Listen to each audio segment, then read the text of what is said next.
मुझे प्रतिरोज कम से कम 4 से 5 लोगों का ऐसा कॉल आ रहा है कि उनके पास सोशल मीडिया में यह दिक्कत हो गई, उनको यह डिफेम किया जा रहा है, किसी को ब्लैकमेल किया जा रहा है, कोई लोग उनसे मिसबिहेव कर रहे हैं।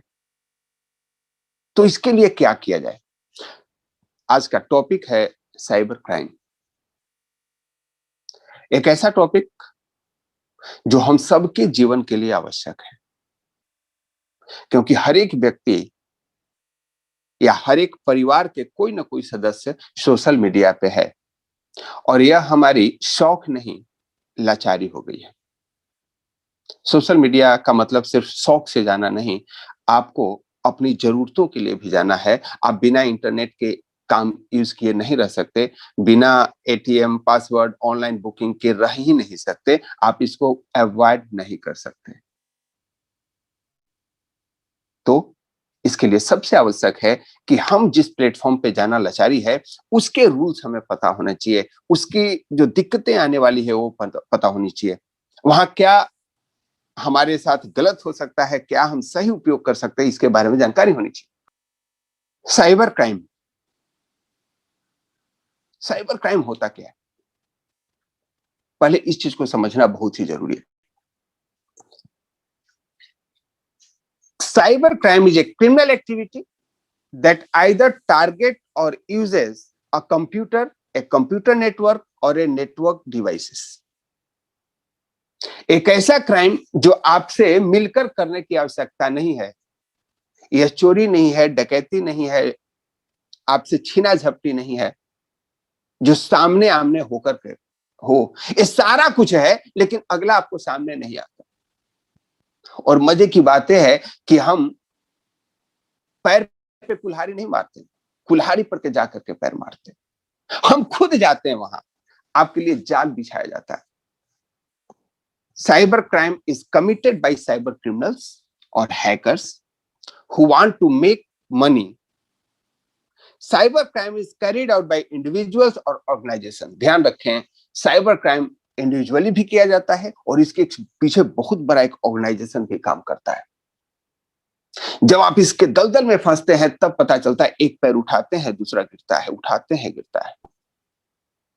Some cyber criminals are organized, uses advanced technology.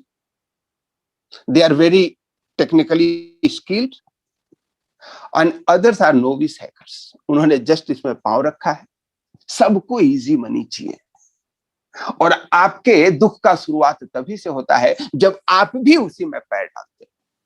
सबको इजी एंजॉयमेंट चाहिए, सबको पर्दे के पीछे अपने दिल भावनाओं को व्यक्त करने की इच्छा चाहिए, इच्छा होती है, और बस यही वो टारगेट करते हैं। ध्यान रखिए, खतरनाक टूल्स इसको इस्तेमाल किया जा रहा है। इस चीजों को प्रारंभ करने के पहले मैं आप लोगों से एक सच्ची स्टोरी शेयर करता हूं।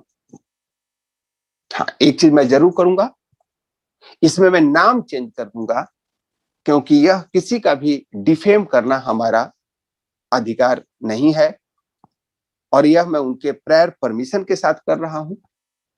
मेरा अपना दोस्त है, बड़ा ही हंसमुख लड़का, बड़ा ही उत्साही, हमेशा मुस्कुराए, देखते ही गुड मॉर्निंग गुड इवनिंग बोलने वाला बच्चा।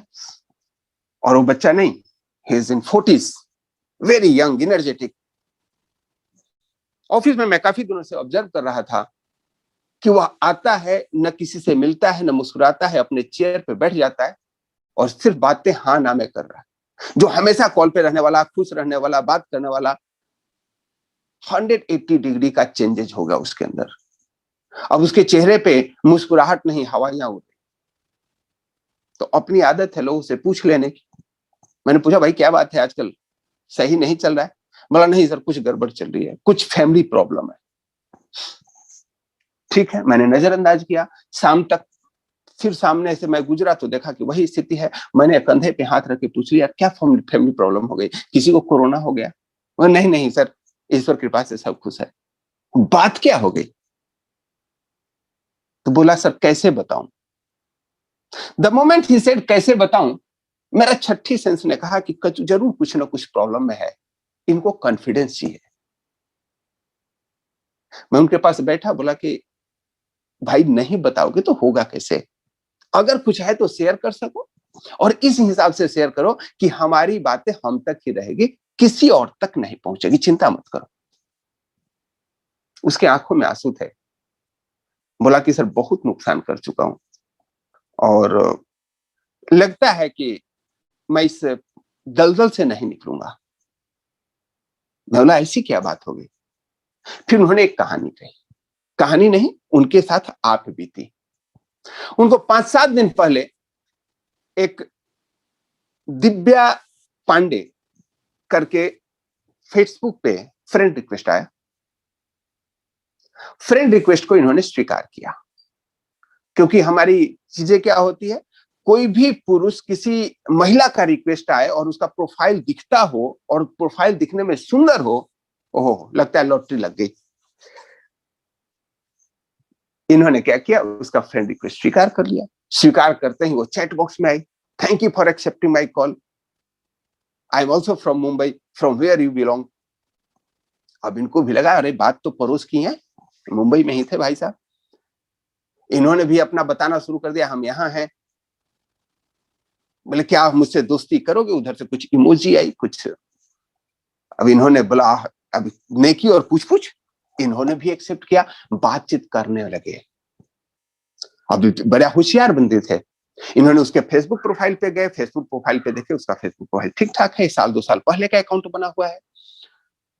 उसमें इंस्टाग्राम का भी लिंक डाला हुआ है। इंस्टा पे गए तो वहां भी उसके खूबसूरत फोटो वहां पे लगे हैं और प्रॉपर अपडेट हो रहा है इंस्टाग्राम उसका। इनको कॉन्फिडेंस आया, यानी ये क्या कर रहे, उसको वेरीफाई किया। जब 2-3 जगह उसको वेरीफाई कर लिए तो उसने इनको एक नंबर आया, मेरा व्हाट्सएप नंबर है, if you feel comfortable you can chat with me on WhatsApp. चलिए साहब, नेकी और पूछ पूछ। उन्होंने कुछ कॉल भेजा, कुछ इन्होंने कॉल भेजा। अब वहां दिल के फोटो आने लगे। फिर बोले, उनको रिक्वेस्ट आया, क्या हम लोग वीडियो कॉल पे बात कर सकते हैं? शाम में 8 बजे कॉल है, वीडियो कॉल पे बात कर सकते हैं। भाई साहब शादीशुदा, घर पे किसी और लड़की से वीडियो कॉल पे बात करें? बोले नहीं नहीं नहीं अभी नहीं, जब रात में सोते समय। अब फिर वहां से बड़ा ही सेक्सी मैसेज आता है, सोते समय बात थोड़े करते हैं, फिर तो वीडियो चैटिंग करेंगे। इनको लग रहा था जैसे मौके की तलाश हो, और बस जब ही इन्होंने वीडियो कॉल ऑन किया एंड ही सीन कि कोई नेकेड लड़की सामने, और इनसे आग्रह की कि आप भी अपने कपड़े खोल सकते हो, लाइट बंद करो, लाइट तो ऑन करो। ये वही गलती कर गए जो वो करवाना चाहती थी। इश्क तो बेपनाह हुआ तुमसे, गलती बस ये हुई कि हुआ तुमसे। ये अच्छी पिक्चर देख रहे थे, इनकी पिक्चर वो देख रही थी, और जब ही कॉल खत्म हुआ 1 मिनट भी नहीं लगा, इनके पास इनकी वीडियो आ गई। अपलोड और डिलीट, इस वीडियो को अपलोड करूं या डिलीट करूं? घबराए। अपलोड करने का नहीं करने का 5000 रुपीज, ये मेरा अकाउंट नंबर, इसमें सेंड कर देना, नहीं तो सुबह आपके सारे रिलेटिव्स के पास वीडियो होगा। 5000 अमाउंट एक नौकरी करने वाले के लिए बहुत ज्यादा नहीं थी। समय सुबह का था। रात भर इन्होंने काउंटिंग करते रहे, क्या करूं क्या ना करूं। एक कैसी मुश्किल है, बात ऐसी होती है। अब यहां दिक्कत क्या है कि उससे फेसबुक पे चैटिंग में थे, फेसबुक पे उसने 2-4 आपको प्रूफ भी भेज दी उसने कि ये आपके लड़के का नंबर है, ये आपकी लड़की का नंबर है। क्योंकि आप फ्रेंड रिक्वेस्ट आप जाते हो, फैमिली फेसबुक पे जाते हैं तो वहां से म्यूचुअल फ्रेंड्स वगैरह निकाला जा सकता है, और जो एक्सपर्ट होते हैं तो होते हैं इसमें एक्सपर्ट। जब इन्होंने यह गलती की, इन्होंने चुपचाप 5000 रुपए ट्रांसफर कर दिया, बोले चलो यार कोई बात नहीं, मोहब्बत की सजा पाने को तैयार हो गए। अब समस्या यहीं समाप्त नहीं हुई। अगले को 5000 मिल गया, अगले को फिर सुबह कॉल आता है, थैंक यू सो मच, मैंने इस वीडियो को डिलीट कर रही थी लेकिन मां ने देख लिया है। और मेरी मां ने मेरी बहुत पिटाई की है और वह साइबर में केस करने वाली है। आप रिफ्यूज कर देना कि आपने ऐसा कुछ किया है। देखिए, अगले ने इनको प्रोटेक्ट भी कर रही है, अपना एज जीतने की कोशिश की कि मुझे तो दरिया दे रही है, लेकिन अब मां का तो मैं नहीं जान सकता। इन्होंने उसके नंबर को ब्लॉक किया। इन नंबर को ब्लॉक किए, तब तक इनके दोस्त के पास फेसबुक पे मैसेज आया, आपके दोस्त ने मेरा नंबर ब्लॉक कर दिया, उसको बोलिए कि वो हमसे बात करे, नहीं तो उसके प्रति अच्छा नहीं होगा। अब उनके दोस्त ने इनको फोन किया कि अरे तुमने किसी दिव्या पांडे से बात किया था क्या, उसका नंबर आ रहा है, अच्छा नहीं होगा। अब इनके पसीने छूट गए कि अरे तो मेरे दोस्तों को भी जानती है, कल मेरी बेटी भी फेसबुक पे मेरे साथ जुड़ी है, उसको भी जानेगी। अब इनकी धड़कनें बढ़ गई है और अब उनको सामना हुआ है शर्मा जी से। मैंने स्थिति की गंभीरता को समझा। मैंने बोला, मैं जो कहूंगा करोगे? बोला, हाँ सर, शर्त यही है कि आप किसी से नहीं कहेंगे। बोला, इस बात की गारंटी है। मैंने कहा कि वो नंबर मुझे दे दो। वो नंबर हमें मिला। मैंने उस नंबर पे कॉल किया। That number was not attended. कुछ देर के बाद उनके पास फिर कॉल आता है, दिन में ही कॉल आते ही भाई साहब ने वो कॉल हमें दे दिया। और कॉल आता है, उसमें लिखा हुआ है कॉल फ्रॉम साइबर क्राइम। अनजान नंबर। अब तो इनकी हर एक बिना सेव नंबर से अब इनकी धड़कनें बढ़ जाती है। जब तक हमें परिस्थिति का सामना नहीं पड़ता है तब तक तो हम बादशाह होते हैं, लेकिन जब गर्दन फंस जाती है, तो जैसे ट्रेन में विदाउट टिकट आप चलते हैं ना, तो समोसा बेचने वाला भी टीटी नजर आता है। वही स्थिति इनकी हो गई है। कोई भी कॉल आता है तो धड़कनें बढ़ जाती है। और कॉलर ट्यून में जब साइबर पुलिस का यूट्यूब दिखाया, सॉरी, ट्रू कॉलर में रिफ्लेक्ट हुआ, इनकी धड़कन बढ़ गई। बेचारे भाग के मेरे पास आए। बोला, सर लगता है कि साइबर क्राइम में केस हो गया। मैं, कोई बात नहीं, मुझे दे दो। मैं ले लिया। साइबर क्राइम ने फोन किया कि आप कलुआ बोल रहे हैं? मैं बोला, हाँ। बोला, आपके अगेंस्ट साइबर क्राइम में केस फाइल हुआ है, मैं साइबर ऑफिस से बोल रहा हूं, कम ऑन वीडियो कॉल। लो भैया, अगला ऑफिस का ऑफर कर रहा है, साइबर क्राइम का फोन है, कम ऑन वीडियो कॉल, लेकिन डरे तो कलुआ। यहां तो शर्मा जी हैं। बोला, okay, come on video call. जब वीडियो कॉल पे आया तो अगला यूनिफॉर्म में है, पुलिस के यूनिफॉर्म में। दिख नहीं रहा है गुजरात पुलिस है या मुंबई पुलिस है। बोला, I am from cyber crime and आपके अगेंस्ट केस रजिस्टर्ड हुआ है। आपने किसी दिव्या पांडे को वीडियो कॉलिंग किया है, उसका न्यूड फोटो उसको भेजा है। मैं बोला, नहीं, मैंने नहीं भेजा है। बोला, मेरे पास रिकॉर्ड है, आपने उसका फोटो रिकॉर्ड किया और आप उसको ब्लैकमेल कर रहे हैं। मैं बोला, यस सर, पहले ये बताएं कि आप कहां से बोल रहे हैं। बोला, मैं अहमदाबाद साइबर क्राइम से बोल रहा हूं and that recording I have. क्योंकि मैं भी पूरी तरह तैयार था उसके बातों को सुनने के लिए। मैं, ठीक है सर, मुझे इसके लिए क्या करना पड़ेगा? बोला, आपको या तो ऑफिस आना पड़ेगा या मेरे अधिकारी आपसे संपर्क करें। ठीक है। कॉल कटा। वापस मैंने अपने लैंडलाइन से उस नंबर पे फोन किया। लैंडलाइन से फोन किया, वो फोन अटेंड हुआ। मैंने बोला, आप कहां से बोल रहे हैं? तो अगले की हिचकिचाहट बढ़ी। मैंने खुद ही पूछ लिया, आप साइबर क्राइम से बोल रहे हैं? अगले ने बोला, हाँ। बोला, एक केस रजिस्टर करना है। तो उसने बोला कि अभी केस रजिस्ट्रेशन नहीं हो रही है, ऑफिस का टाइम खत्म हो गया। टाइम ऑफिस का चल रहा था। अगला नहीं समझ पा रहा था बात क्या करनी। मैंने उस कॉल को रखा।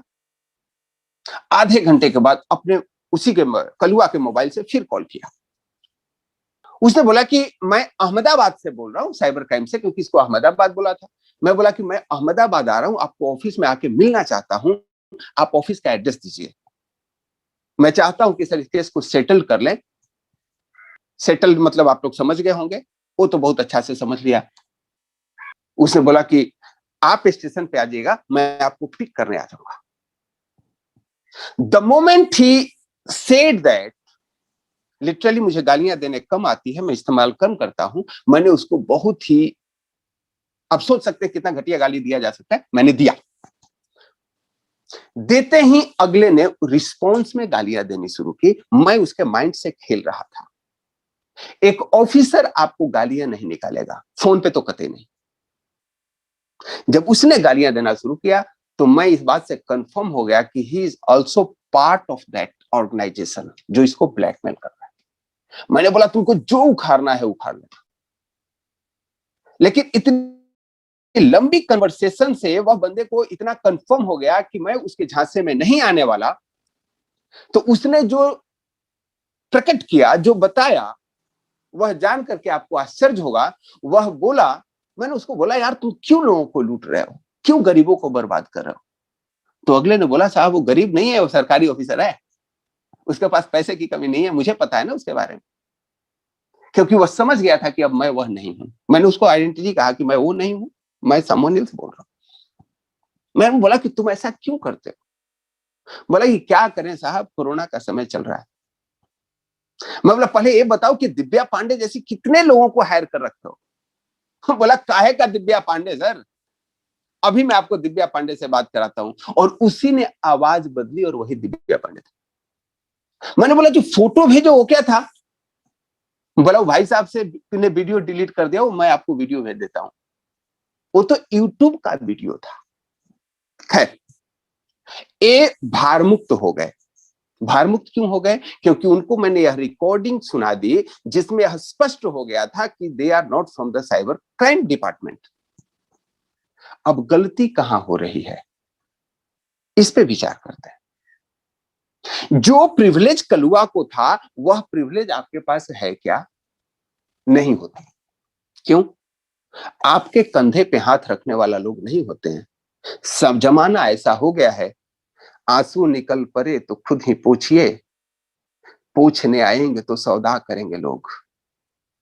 आप किसी को बता नहीं सकते, और अगर घर में बताना शुरू किए तो कहानी वहीं से और गड़बड़ हो गई। आप अपने गार्जियन को बताते हैं तो सबसे पहले आपको लगता है कि आपको कैरेक्टर सर्टिफिकेट दे दिया, तू तो है ही आवारा। अगर आप नौजवान हैं, आप यंग लड़का है, यंग लड़की है। अपने टेक्निकल जानने वाले अपने भाई को बताते हैं तो आपसे मोबाइल छीन लिया जाता है। आप डर से नहीं बता रहे, अगर आप लड़की हैं। अगर आप गार्जियन कलुआ की तरफ फंस गए तो आप अपने बच्चों को नहीं बचा सकते। अब स्थिति बदलती जा रही है, ध्यान रखें। आप लाचार हो रहे हैं, उधर से प्रेशर हो रहा है। आपने बहुत बार सुना होगा कि बहुत अच्छे खासे थे, उनको सुसाइड करने की क्या जरूरत थी? आपका अहंकार, आपकी अज्ञानता, आपका ऐसे लोगों के जाल में फंस करके छटपटाना हमेशा आपको पीड़ा देता है। यस दोस्तों, हमें हमेशा बचपन से संस्कार दिया गया है, अनजान आदमी के साथ मत जाओ, अनजान आदमी के साथ मत मिलो, अनजान का दिया हुआ खाना मत खाओ, ट्रेन में चोरी हो जाएगा। कोई नहीं बताता अनजान लोगों से चैटिंग मत करो, अनजान लोगों के साथ इंटीमेसी मत बढ़ाओ। मैं आपको बताता हूं, लूट जाओगे। आप जिस भीड़ में शामिल हो उस भीड़ के बारे में जानना जरूरी है। और एक ही चीज कहूंगा, गलती से भी कभी भी ये भूल मत करना, गलती से भी कभी ये भूल मत करना, बहुत जल्दी किसी को कबूल मत करना। यस दोस्तों, जब तक आपको पता नहीं हो किसी के बारे में, don't accept the friend request even. ये मेरा मान, मेरी बहुत सारी बच्चियां इस सिस्टम में हैं। लोग हमसे पूछती हैं सर सोशल मीडिया में कैसे करना चाहिए, बिजनेस करते हैं लोग, गलत गलत बात करते हैं। बहुत सारे लड़कियों को फ्रेंड रिक्वेस्ट आते हैं। फर्स्ट गो इन चैटिंग बॉक्स, कंफर्म बंदा कौन है, कैसे जानता है, और हमेशा यह मान के अगले से बात करो कि अगला तुम्हारा वीडियो रिकॉर्ड कर सकता है, कॉल रिकॉर्ड कर सकता है, मैसेज रिकॉर्ड कर सकता है, तुमको ब्लैकमेल कर सकता है। ध्यान रखें, जब हम लोगों से फिजिकल मीटिंग करते हैं तब भी अनजान लोगों पे ट्रस्ट नहीं करते, अनजान गली में नहीं जाते हैं। और अनजान लोगों से फोन पे बात कैसे करते हैं? कुछ लोगों का फोन आता है, सर मुझे मोहब्बत हो गई है, लड़की कहीं और की, मैं कहीं और का। 1 साल के बाद पता चला अरे वो तो बच्चे वाली है। पता चल गया, शुक्र है, नहीं तो आपका पता भी नहीं चलेगा, आप मिलने चल पहुंच जाना। आज हम इसी के विभिन्न पहलुओं के बारे में बात करने वाले हैं। आशा करता हूं कि आपको ये वीडियो अच्छा लग रहा होगा, तो इसको लाइक करना ना भूलें। और हाँ, आप चाहते हैं कि ऐसे कंटेंट आपको हमेशा मिलते रहें तो चैनल को सब्सक्राइब अवश्य करें। अब हम जानते हैं कि कितने तरह के साइबर क्राइम होते हैं। Type of cyber crime, email और इंटरनेट फ्रॉड। आपको ईमेल पे खोल के देखेंगे बहुत सारे मैसेज आते हैं, बढ़िया बढ़िया मैसेज आते हैं। आप कहीं लॉटरी जीत गए तो आपको ये बैंक आपको लोन देने के लिए तैयार है, आपके लिए बहुत अच्छे जॉब का ऑफर है। आप देखना उसमें जो ईमेल आईडी होता है वो फेक होते हैं।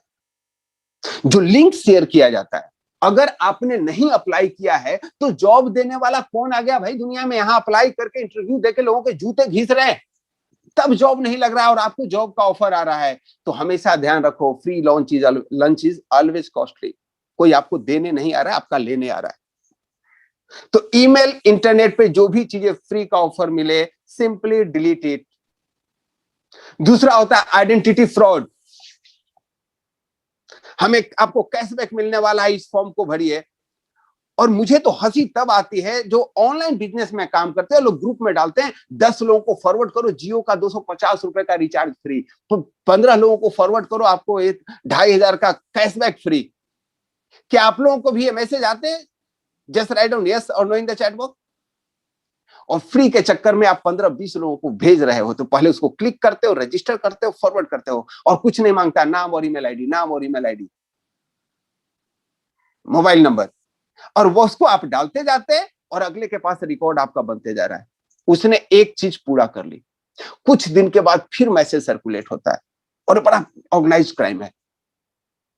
उस मैसेज में क्या सर्कुलेट होगा? आपको यहाँ का टूर मिलने वाला है, आपको वह जगह, आप अगर गए हैं तो उस पर देखिए कि आपको वह जगह कैसा लगा। आप तो समझ रहे कि हम उसको डिटेल दे रहे हैं, फ्री सर्वे का मैसेज है, लेकिन आप डिटेल नहीं दे रहे। आप 2-4 इंफॉर्मेशन और दे देते हैं, हम अपने दोस्त के साथ गए थे, फ्रेंड्स के साथ गए थे, कब गए थे, और वो आपको सोशल मीडिया से मैच करा रहा होता है, सारा कुछ आपको वहां पे खोला जा रहा है। तो जब भी कहीं आइडेंटिटी डिस्क्लोज करनी हो, ध्यान रखें, क्या वो कोई गवर्नमेंट ऑर्गेनाइजेशन है, क्या वो ऐसा कंपनी है जो वेरीफाइड है अमेजन फ्लिपकार्ट की तरह, जहां आप अपना एड्रेस वगैरह शेयर कर रहे हैं, या कोई फ्री वाला है। जब ही फ्री वाला हो सिंपली डिलीट इट, वो आपका पर्सनल इंफॉर्मेशन स्टोर किया जा रहा है। थर्ड तरह के होते हैं थेफ्ट ऑफ फाइनेंशियल और कार्ड पेमेंट डाटा। बढ़िया बढ़िया ऑफर दिए जाते हैं आपको, और उस ऑफर में सस्ते में सामान दिया जा रहा है, अनएक्सपेक्टेड सस्ता। आप अपने कार्ड से पेमेंट कर सकते हैं, और आप अपने कार्ड की डिटेल्स वहां पे डालते हो, उसके पास आपने डिटेल भेज दिया, सिर्फ ओटीपी की जरूरत होगी जब आपको उसका अकाउंट खाली करना होगा। आपको आइटम भी आ जाता है, कभी कभी तो कुछ कैशबैक भी मिल जाते हैं। आप अपने अकाउंट नंबर शेयर कीजिए, उसमें मिल जाएंगे। जब आपके फाइनेंशियल डाटा या कार्ड पेमेंट का डाटा उनके पास जाता है, सिर्फ ओटीपी लेना होता है, और वो ओटीपी लेने के लिए क्या करते हैं, आपको मैं अपने डिटेल भेज दिया, आपने वो फ्री वाला ऑप्शन भेजा, उन लोगों के पास आपका कितना डाटा होता है आपको सोच सोच के रूह कांप जाएगी। आपका क्रेडिट कार्ड जिस एजेंसी से लिया हुआ है, वहां एक कलर को 5,000-10,000 रुपए दिया और आपका पूरा इंफॉर्मेशन ले लिया, आपका कितना रिवार्ड पॉइंट बनने वाला। हर एक आप लोग देखते होंगे क्रेडिट कार्ड पे रिवार्ड पॉइंट मिला हुआ है। मेरे एक मित्र हैं, उनके पास कॉल आया, मैं एसबीआई क्रेडिट कार्ड से बोल रहा हूँ, आपका रिवार्ड पॉइंट 1,500 रुपए है, उसको मेटलाइज करना चाहते हैं क्या? लास्ट डेट है, उसको पता है आपका लास्ट डेट है। कहां से पता चला? उसने कहीं से पैसा देकर के आप डिटेल निकाल दी। आप तो बोले 1,500 रुपए मेटलाइज करना है, वो बोलेगा कि आपको आने वाला है, ओटीपी आएगा।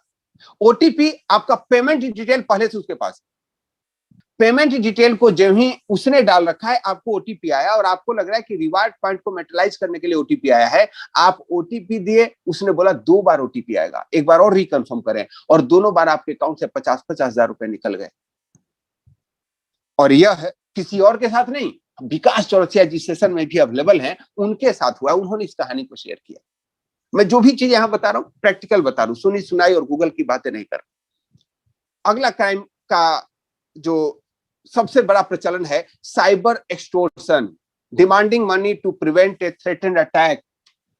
यही आप इसको एक्सटोर्शन भी बोल सकते हैं और साइबर सेक्सटोर्शन भी बोल सकते हैं, जो कहानी हमने कलुआ की आपको सुनाई। दोस्तों, रैमसवेयर अटैक, ये अटैक कंपनियों पे होता है। उन कंपनी के डाटा को हैक कर लिया जाता है और फिर इतना पेमेंट करो तो मैं आपके डाटा को रिलीज करूंगा, नहीं तो पूरे कंपनी का डाटा मिसयूज कर देगा, आप कंपनी के पूरे रिकॉर्ड समाप्त हो जाएंगे, आप फाइनेंशियली रिम हो जाएंगे। यह तरह के बहुत ही बड़ा ऑर्गेनाइज क्राइम है जिससे आपको अपने डाटा को सुरक्षित करना होता है। क्रिप्टो जैकिंग एक और नया क्राइम चल रहा है। आपके कंप्यूटर से कोई और क्रिप्टो करेंसी बना रहा होता है, और वह कैसे होता है? आपके पास ईमेल आया, कोई लिंक आपने किया, या सोशल मीडिया पे कोई चीज आया, लिंक किया। एक और नया प्रचलन है, आप लोग देखते होंगे, होली और दिवाली में एक मैसेज होता है, आप इसको टच कीजिए और आपको मेरी तरफ से व्यक्तिगत गिफ्ट, और आप उसको टच करते हैं और अगला हैप्पी दिवाली या हैप्पी होली बोलता है। ये सर नो, क्या आप इस बात को जानते हैं? ऐसे मैसेज आपको भी आते हैं? वो हैप्पी दिवाली हैप्पी होली जो टच करते हैं ना, जादू, टच कीजिए और जादू देखिए, वह जादू ये होता है कि आपके मोबाइल में एक ऐसा सॉफ्टवेयर डाल दिया गया कि आपका कंप्यूटर और मोबाइल उसकी इच्छा से ऑपरेट हो रहा है, उसके सारा डाटा उसके पास पहुंच जाएगा, आपको पता नहीं चलेगा। तो कभी भी ये ब्लू लाइन टच करके जादू देखने वाला काम न करें। आप जिस ग्रुप में हो वहां जादू दिखाने वाला कोई मैसेज आता है, उस व्यक्ति को एक बार मना करें, अगली बार रिमूव कर दें। ही इज नॉट आपके काम का वो व्यक्ति नहीं, हमेशा ध्यान रखें। मूर्ख लोग ऑनलाइन बिजनेस नहीं कर सकते, यह तो स्मार्ट लोगों का बिजनेस है और आपको स्मार्ट बनना होगा। साइबर स्पैनेजेस, जहां हैकर गवर्नमेंट और कंपनियों का डाटा चुराते हैं, और यह इंटरनेशनली होता है। चाइना सबसे बड़ा हैकर ऑर्गेनाइजेशन है, चाइना के अंदर सब देश में उसके जासूस है, साइबर क्राइम चल रहा है चीजों को फैलाने का। इंटरनेशनल साइबर रूल्स भी है कि नहीं फैलाने चाहिए, लेकिन सारी चीजें हो रही है। हमें क्या करना है? हम जिस प्लेटफॉर्म पे हैं, इस प्लेटफॉर्म पे यह जानना आवश्यक हो जाता है कि आप अपने आप को कैसे बचाएं। यह दोस्तों सबसे जरूरी क्या है? अपनी सुरक्षा। तो अब हम उन चीजों पे देखते हैं कि अपने आप को प्रोटेक्ट कैसे करना है, अपने आप को कैसे बचाना है। हमें अब यह देखना है, चलो सर बहुत क्राइम बढ़ रहा है, बाहर कितना बारिश हो रही है, क्या लेना देना, आप छाता लगा लिए, आप सुरक्षित हैं। तो सबसे पहला चीज करना क्या है? आपके जितने भी सॉफ्टवेयर हैं, ऑपरेटिंग सिस्टम है आपके कंप्यूटर के, मोबाइल के, उसको अपडेटेड रखिए। बीच बीच में आता है ना अपडेट योर मोबाइल या अपडेट योर सॉफ्टवेयर, और हम टालते जाते हैं, मत टालिए इसको। हर एक कंपनी अपने अपने इक्विपमेंट को अपडेट रखने के लिए आपको फ्री सेवा देती है, इसको अपडेट कर लीजिए, उसको आपको अपडेट रखना जरूरी है। दूसरा चीज क्या करना है? एंटीवायरस सॉफ्टवेयर को हमेशा अपडेट कीजिए। जैसे वायरस अभी चल रहा है कोरोना का, तो अपने आप को अपडेट करते हैं ना, इम्यूनिटी बूस्टर खा करके, कि उसके अटैक को कम किया जा सके, न्यूलिफाई किया जा सके। वैसे ही आपके जितने भी इक्विपमेंट हैं उनमें एंटीवायरस लगता है, ताकि ऐसे मैलवेयर वगैरह आपके कंप्यूटर पे आते उससे आप उसको प्रोटेक्ट कर सकें। आप कभी भी इसमें कोताही न बरतें। देखेंगे कि 1000 रुपए खर्चा है, उस 1000 के चक्कर में आपके अकाउंट से लाखों रुपए खर्च साइन ऑफ हो सकते हैं। तीसरी चीज आपको ध्यान रखना है, यूज ए स्ट्रॉन्ग पासवर्ड। बहुत सारे लोग गलती करते हैं, दुनिया में जितने भी चीज हैं उसमें अकाउंट नंबर 123456 123456 सबसे ज्यादा यूज होने वाला पासवर्ड है 123456। ध्यान रखें, आप अपने पासवर्ड को स्ट्रॉन्ग कीजिए, एक डायरी में लिखना शुरू कीजिए। कभी भी यूजर नेम और पासवर्ड एक साथ मत लिखिए लिखते समय भी। और अगर उसको थोड़ा एडवांस जाना चाहते हैं, जैसे मैं करता हूं, तो आप एक कोडवर्ड लिख लीजिए कि ए के जगह पे 5 लेटर बाद में आप लिखते हैं, ए के जगह पे ई लिखते हैं। छोटा सा कोई भी सिंप्लीफाई कर लीजिए। आप ए के जगह पे भी मान लीजिए कि आपका पासवर्ड है boy@123, तो उसको लिख सकते हैं। अगर कहीं लिख रहे हैं तो बी के जगह पे सी लिख दिए, ओ के जगह पे पी लिख दिए, और वाई के जगह पे जेड लिख दिए। आपको याद के लिए, आपको पता है आप बी के जगह पे सी लिखते हो, एक डिजिट बढ़ा के लिखते हो, तो अगर किसी के हाथ में भी आ गया तो आपका पासवर्ड ब्रेक नहीं होगा। लिखना सीखिए, बहुत सारे पासवर्ड आप याद नहीं कर सकते। लिखिए तो कोड में लिखिए किस साइट का क्या आपका पासवर्ड है। नेवर ओपन अटैचमेंट इन स्पैम ईमेल्स। जितने भी स्पैम ईमेल्स आते हैं उसके अटैचमेंट को क्लिक ना करें। हमेशा ध्यान रखें, free lunch is always costly. Don't click on link in spam email और अनट्रस्टेड वेबसाइट। अब अनट्रस्टेड वेबसाइट क्या है? वही चीज, ट्रस्टेड और अनट्रस्टेड, जिसको आप छुप के देखते हो ना, बहुत सारे वीडियोज और साइट पे आप जाते हैं रजाई के अंदर मोबाइल लेकर के। ध्यान रखें, मैक्सिमम अनट्रस्टेड होते हैं और आपका मोबाइल बताता भी है कि अनट्रस्टेड साइट है, यहां मत जाओ, और आप क्या करते हैं? उसको इग्नोर करके आगे जाते हैं। वीडियो आपको अच्छा दिख रहा है, वीडियो पे आप आगे होते हैं और वह आपके साथ कांड कर चुका होता है, फिर वही कलुआ की तरह आप घूमते फिरेंगे। Don't do that. मैं कहता हूं कि जो भी काम छुपा के करना पड़े उसको क्यों करते हो? गलती से भी कभी ये भूल मत करना, बहुत जल्दी किसी को कबूल मत करना। यस दोस्तों, do not give out personal information unless secure. Free में रिचार्ज के चक्कर में अपना पर्सनल इंफॉर्मेशन मत दो। आपके पर्सनल इंफॉर्मेशन को बहुत जगह ट्रेस किया जाता है, उसका लिंक बनाया जाता है और आपको रियून कर दिया जाता है, आपको कंगाल किया जाता है। Be mindful of which website और यूआरएल यू विजिट। कौन से वेबसाइट पे जाना है, वो सिक्योर है क्या? और अब तो प्रचलन हो गया है, हर एक चीज न्यूज आती है, फेक न्यूज आता है, आपको भी मालूम है। फेक न्यूज देखने के पहले आप उसको प्रसारित कर चुके होते हैं। Don't do that. न्यूज के लिए बहुत सारे चैनल्स हैं, ऑथेंटिक एक दो वेबसाइट को आप सर्च कर लीजिए, इसको देखना है।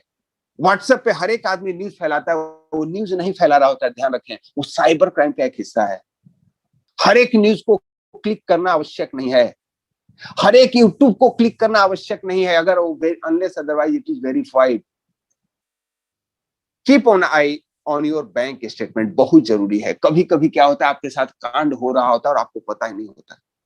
मैं बैंक में रहा हूं, बैंक में आपका मोबाइल नंबर चेंज हो गया और आपने उसको अपडेट नहीं किया और वह मोबाइल नंबर किसी और के पास चला गया। आपका पुराना बंद हो गया, वो नंबर किसी और को अलर्ट हो गया, अब आपका बैंक स्टेटमेंट उसके पास जाता है। अब वो बंदा सातिर निकला, क्या करेगा? आपके बैंक अकाउंट का डिटेल निकाल लिया उसने, ओटीपी इस पे आना है, अब वो आपके पीछे लग गया। ये बहुत ऑर्गेनाइज क्राइम होता है।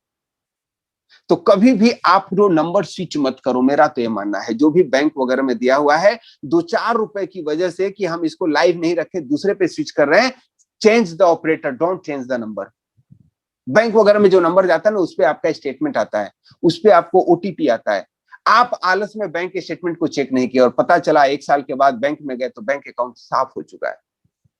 मैं जब डीएल फेज 2 गुड़गांव में पोस्टेड था, वहां एक बुजुर्ग आते थे, हर एक महीने आके वो एफडी कराते थे, उनका पेंशन मिलता था। He was retired lieutenant general of army. वो आते थे, तो मैं डिफेंस से था तो हमसे उनका मिलना जुलना ज्यादा था, तो हर एक महीने आके 30,000 40,000 का एफडी कराते थे। मैं समझता था कि बड़े ही झेलाऊ पर्सन है, हर एक महीने आने की क्या जरूरत है। मैंने एक पूछा, जनरल साहब हर एक महीने आप आते हो?